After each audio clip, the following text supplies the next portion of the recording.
Hey friends, this is Jose. How are you? Alright, I want to talk to you today about what I call Humanity version 2.0 update. When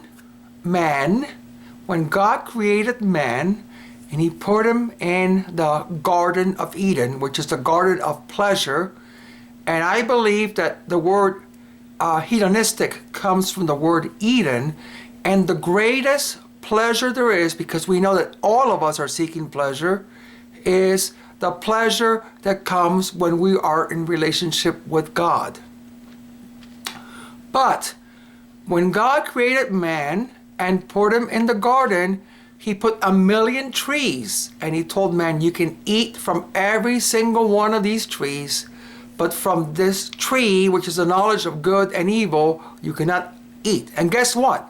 Man ended up blowing it and eating from the one tree that God told them not to eat from. Well, many people ask me, well, if God is so great and so good, why would he had allowed man to eat from this tree? Why did he allow the serpent to come and tempt man to eat? Well, think of it this way.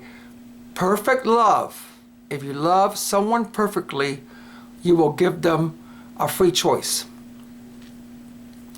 If I love somebody perfectly, I will give them a free choice to choose what they want to do with their lives. Of course, I'm going to advise them, I'm going to pray for them, but you know, it's where there's fear and there's control, and that's what communists do. They want to take away free choice and force people to do what they want to do. That's coercion. What happens if you take away free choice? You end up having robots.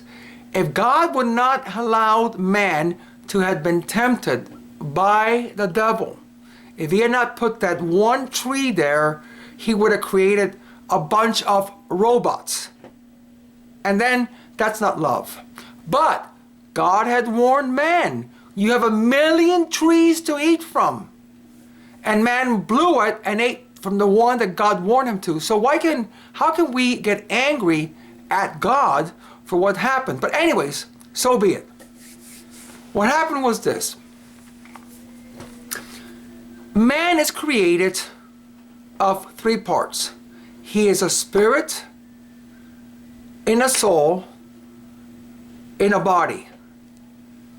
The spirit is the strongest of all organs. Well, people say, well, how can the spirit be an organ since we cannot measure it?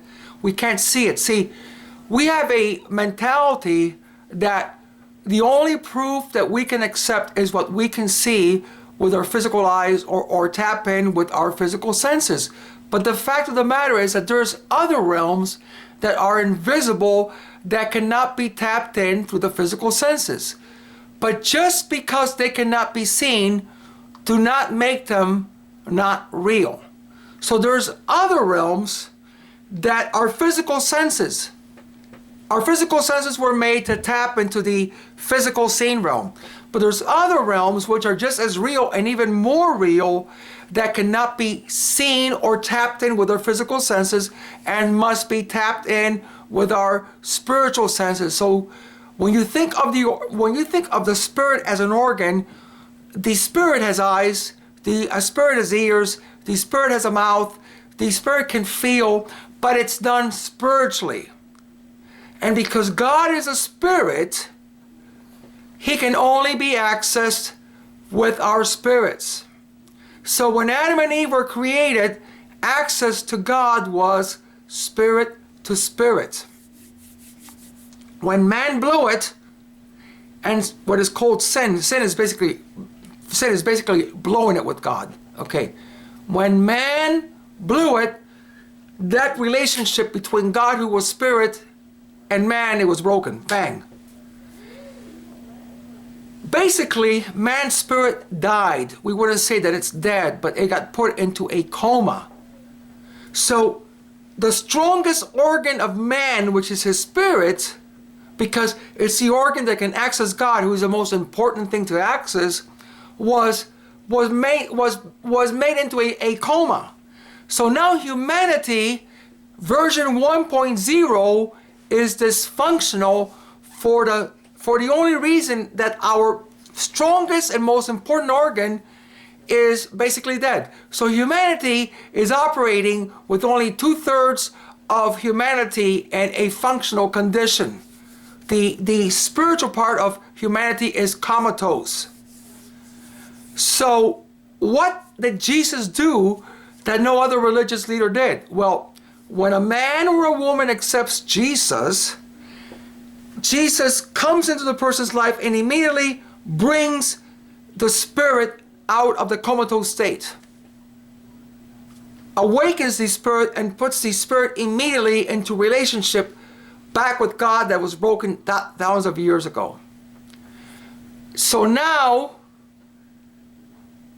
man has relationship back with God. Number two, when man blew it and sin came, it created what I call a sinful nature. Every single person is born with a sinful nature. From Adam to the next generation, to Cain and Abel, to the next guys, a sinful nature was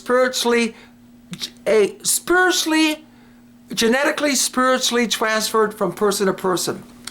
So everybody is born with a sinful nature, which I would call a sin-producing engine. That means that no matter what a person does, he cannot stop sinning. No matter how good he is, he can't stop being selfish. He can't stop taking drugs. He can't stop overeating. He can't stop murdering. He can't stop saying bad words. He can't stop lusting, because there's this engine in him that continues to create sin. Another thing that Jesus Christ did, that no other so-called religious leader did, was he took a monkey wrench and threw it into this engine and disabled it.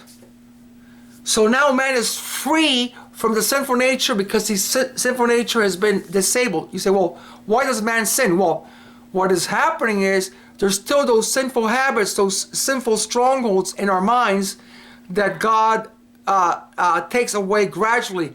But the sin-producing engine gets broken down immediately.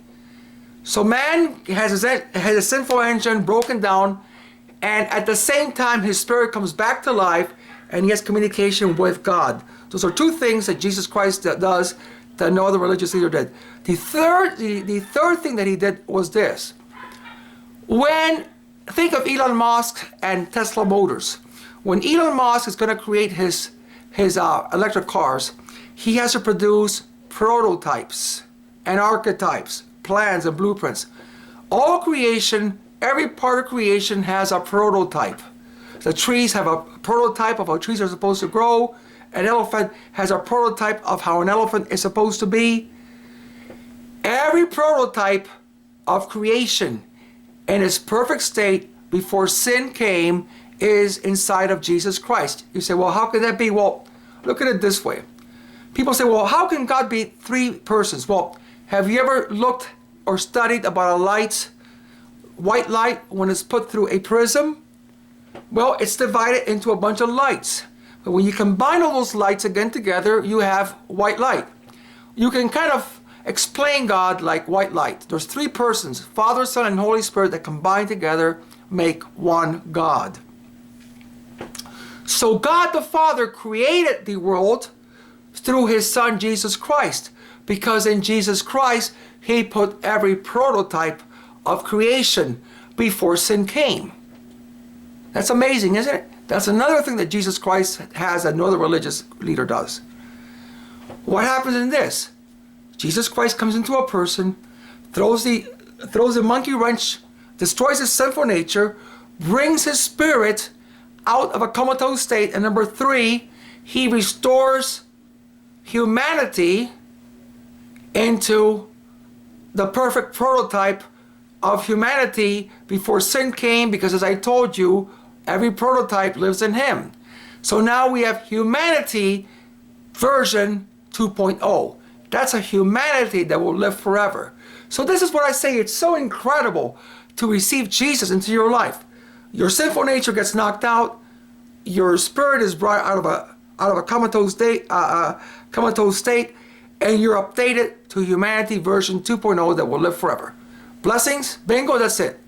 Have a great day. Bye-bye.